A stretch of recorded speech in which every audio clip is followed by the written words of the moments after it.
आज ना खूप मोठी चोरी केली होती. आता ती काय केली होती सांगतेस, पण त्या अगोदर ना आज गावाकडे अचानक जायचा प्लॅन ठरला होता. हे दोघींना तर रस्त्यानेच आम्ही स्कूलमधून घेतलं होतं आणि नंतर गेलो गावाकडे. तर गावाकडे जातानाच ना आमच्या इकडे चिंचा बोरे खायची कामं चालली होती बरं का. आणि नंतर आम्ही गेलो होतो त्या गव्हाच्या रानात. आता मी बघते तर म्हणलं चला तुम्हाला हे दाखवा. आणि खरंच गहू खूप छान आला होता. नंतर लसणाची पात वगैरे काढले आणि हे एकच वांग्याचं झाड होतं, याला एवढी वांगी लागली होती बरं का. त्याचबरोबर मी कांद्याची पात पण काढली होती आणि नंतर मग मी बसले होते आता चटणी करायला. ती चटणी तर बघून तुम्हाला समजलंच असं मी कशासाठी चालले बरं का. आणि ह्या दोघी स्कूलमधून आल्या होत्या, त्यांचं जेवणाचं काम चाललं होतं इकडं आणि ह्याचं ना ह्या धुरातच फिरायचं चाललं होतं बरं का. आता जसं टीव्हीमध्ये आपण धूर बघतो ना तसं त्याला फिलिंग येत होतं, तो नुसतं धुरातच फिरत होता. आणि नंतर ना ही सगळीजण मला हसत होती. आता ही कशासाठी हसत होती सांगते बरं का. तर काय काल झालं होतं, गावाकडे जाताना इकडनं आम्हाला रस्त्यानं ना सगळी ज्वारी दिसत होती बरं का. आता ही कंस बघून तर मला हुरडा खायची इच्छा झाली होती. मग काय म्हटलं कुणाचं शेत असं का काही नाही, चोरी करायची ठरवली आणि थोडीशी कंस पण काढून घेतली बरं का. आणि नंतर मग घरी आलो.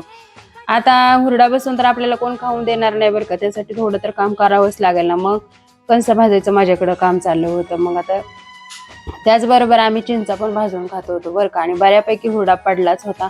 आणि खरंच पहिल्यांदाच आता किती वर्ष होऊन गेला असेल ना, गेल्या वर्षीचा हुरडा खाल्ला होता तर ह्याच वर्षी हुरडा खात होतो बरं का. मग हुरडा खरंच खूप छान लागला. आणि त्यानंतर ना मग रानातले मग मिरच्या, वांगी, कांद्याचे पात हे तोडून घेतलं. आणि संध्याकाळी व्ह्यू खरंच खूप छान झाला होता बरं का. आणि घरी ना झाडं होतं फुलांचं, ते पण फुलं तोडून घेऊन आले होते. संध्याकाळी जेवण तिकडंच झाली छानपैकी, चुलीवरच्या भाकरी आणि गावरान मटण खाऊन आलो होतो. चला तर मग बाय.